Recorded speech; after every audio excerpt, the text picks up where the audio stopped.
If you watch the recent fireside chat between Matt Mercer and Brennan Lee Mulligan, they spent a lot of time talking about the West Marches style of gaming. Today, we're going to talk about what it is, why it was popular, why it went out of popularity, how it came back, why Brennan is thinking of using it, and why it can make your life as a game master about 10 times easier. Today on Dungeon Craft.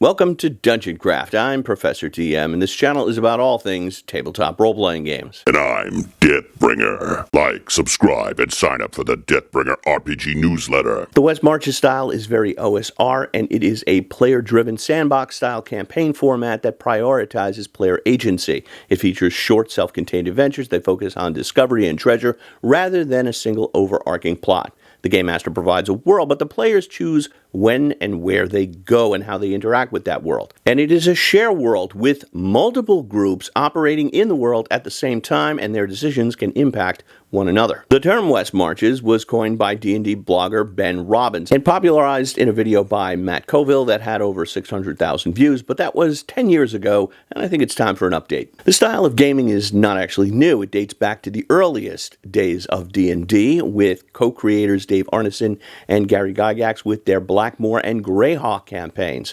Blackmoor was actually the first D&D campaign, and if you want to know more, you should check out the film The Secrets of Blackmoor. I'll include a link to that below. Dave Arneson's campaign was centered around Castle Blackmoor, a mega dungeon with a nearby town as a home base for the players. Each week, the players would venture deeper into the dungeons of Castle Blackmoor, gaining treasure and experience points and levels. D&D co-creator Gary Gygax based his Greyhawk campaign and Castle Greyhawk on Castle Blackmoor. If you look in the first edition Dungeon Master's Guide under Creating Dungeons, it states a dungeon should have at least 9 levels, and they include random wanderer monster charts for each of those levels. Why would they do that? Because every early game of Dungeons & Dragons was essentially a mega dungeon. That's what Game Masters did. They built a home base and a mega dungeon for the players to explore. You can see this design style most clearly in Module B2, The Keep on the Borderlands, which was included with every basic set for about 5 or 6 years. The Keep is the home base for the players, and at the end of every session, the characters return to the Keep to rest,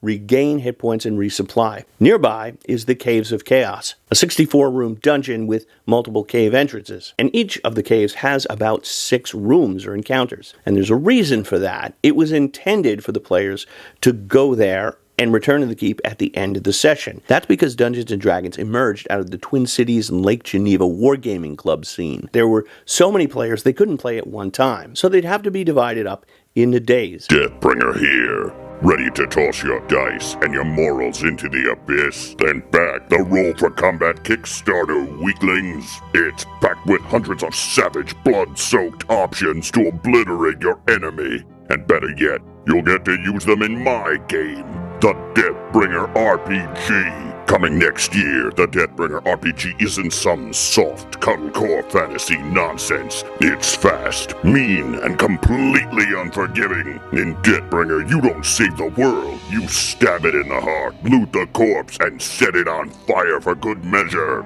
Every backer of the Roll for Combat Secret Tomes for Shadow Dark Kickstarter will get an exclusive sneak peek at the glorious carnage of Deathbringer and a chance to play in the beta test later this year. So sharpen your blade, settle your soul, and back it now.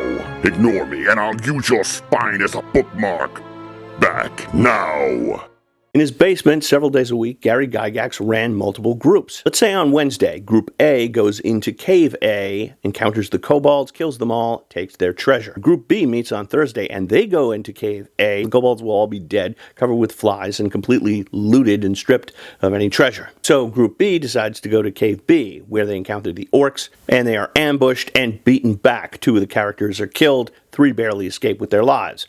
On Friday, Group C, if they go into Cave A, will find dead kobolds again. If they go into Cave B, they're going to find 2 of the members of Group B, spit roasted and the orc's about to eat them. This playstyle incentivizes players to explore and to keep their asses moving, because if they don't, the other groups are going to get the best treasure. It's also why Gary Gygax famously wrote, "Strict time records must be kept." It's also why Dave created an experience point system where you get 1 XP for every gold piece you recover. This mechanic incentivizes players to explore deeper dungeon levels. I've seen some criticism of this style as encouraging colonialism. I want to know why these goblins are attacking us. Maybe these woods are their rightful land, and from their perspective... XP for gold is a way of saying, well, if you want to get up to the next level, you're going to have to go into the deeper level and get that diamond from that blue dragon. In modern games, you have problems with players not wanting to take the hooks or always taking short or long rests, and there's no sense of urgency. XP for gold in a West Marches style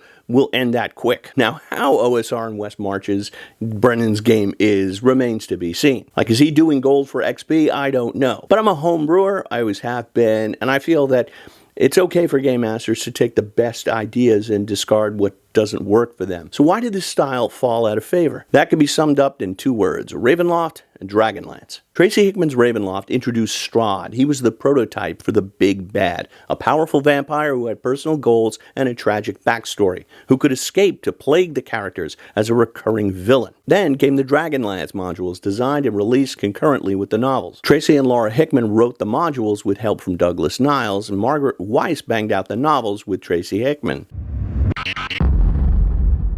These modules presented a serialized story. The players had to save the world. It was an epic quest, more like Lord of the Rings or Star Wars, as opposed to the mapping every 10-foot square and checking every door of older D&D. These new modules focused on the narrative. They even had suggestions as to what to do if one of the major characters, like Caraman, should die in an early module, like falling off a waterfall and then showing up later, miraculously having survived. Starting in about 1985, other campaigns like Call of Cthulhu's Masks of Nyarlathotep and Warhammer's The Enemy Within campaign featured longer adventure paths. Today, Curse of Strahd and Vecna Eve of Ruin reflect that epic adventure narrative style, but it's tough to do. Number one, if you're going to do an original one, it requires the game master to create a villain and many sessions and sort of narrative beats leading up to an epic conclusion. And if you're just buying Curse of Strahd, you have to read the whole thing before running it, take copious notes, and then have players who actually show up every single week until it's done.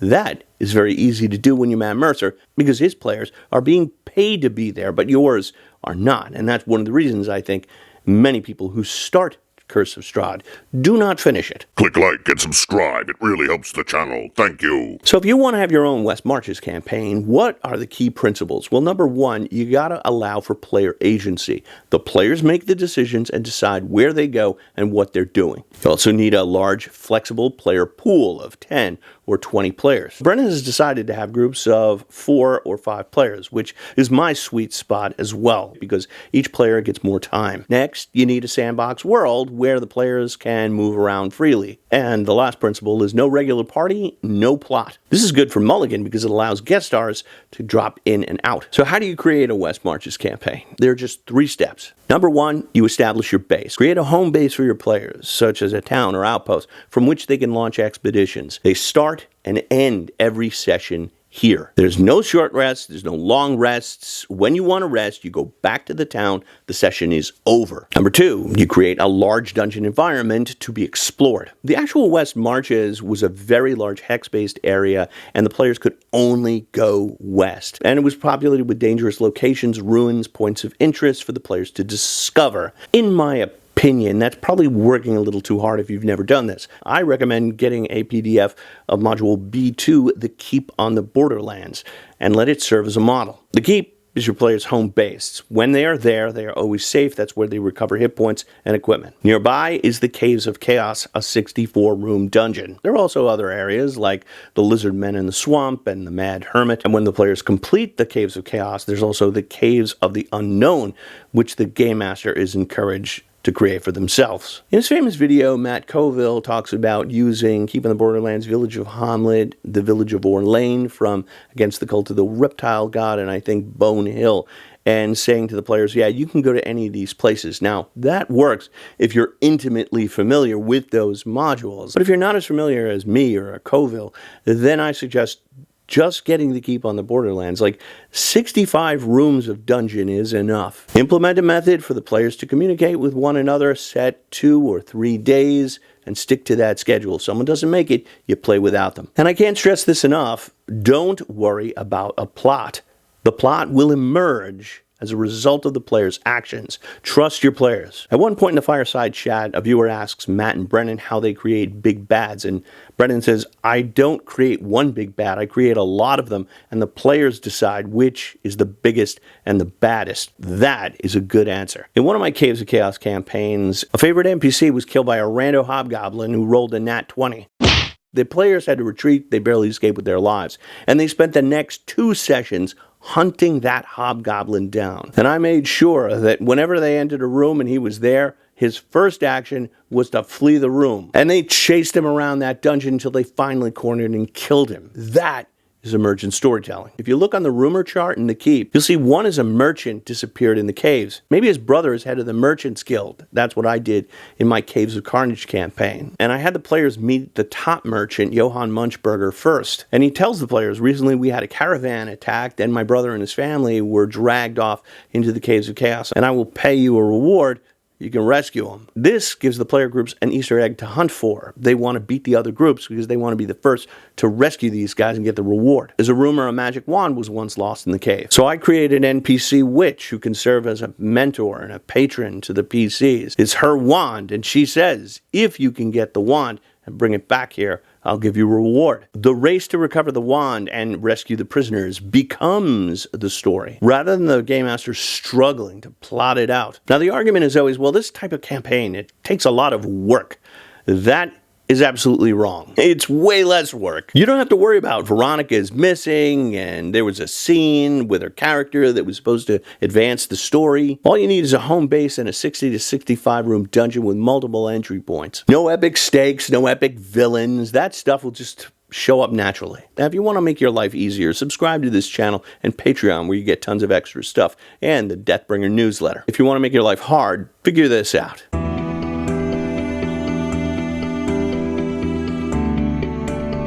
Put your answers to that question and gaming questions in the comments below. Thanks for watching. I'll see you soon. May all your rolls be 20s. Deathbringer again. To truly experience the terror of the Caves of Chaos, take a New York City subway train after midnight. Or just click on this video.